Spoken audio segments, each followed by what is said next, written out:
I think he was pretty fed up with Diana. She was flirtatious, she would flirt with dogs, cats, everybody, not just men and women. She was an extraordinary person to be with. She had beautiful blonde hair, and she was, I found her something. And I think Diana also started married.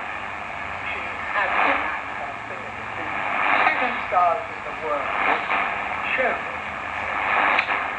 She had been very romantic, very gorgeous. She adored them.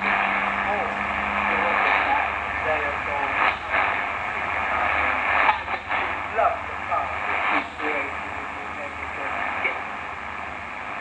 At what point did she become aware? I think that the Britons became aware of the power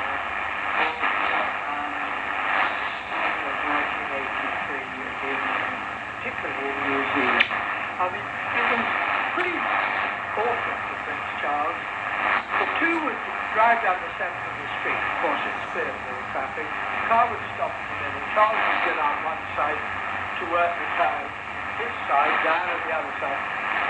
And Charles, when he got out on that side, would put a foot down. People would groan that he'd gone out to their side, knew that they weren't going to get down, and the other side cheered like hell that Diana was on their side. Now, for a man who'd been the centre of attention wherever he was, anywhere in the world, since 1948 when he was born, this was a real downer for him, and he just didn't like it. And looking back at it now, James Whittaker says that the Washington, D.C. trip probably gave the first clue that Prince Charles and his wife weren't happy. It took about 6 months for me to realise that the marriage between Charles and Diana was actually pretty grim. It was hard to come to the conclusion that it was wrong because it was completely impossible for the two to divorce. It was pretty impossible for them to even separate.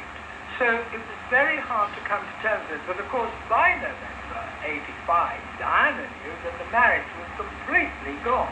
Diana realized that the one person whom Charles kept contacting, kept asking advice for, kept ringing, was Camilla Parker Bowles. Kirsty Reid speaking to journalist James Whittaker. He died in 2012.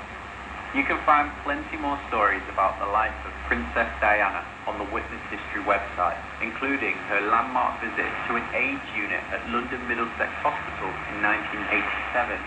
Just search Witness History. BBC World Service looking into child marriage in Kenya. My name is Lisa Marie Mishta.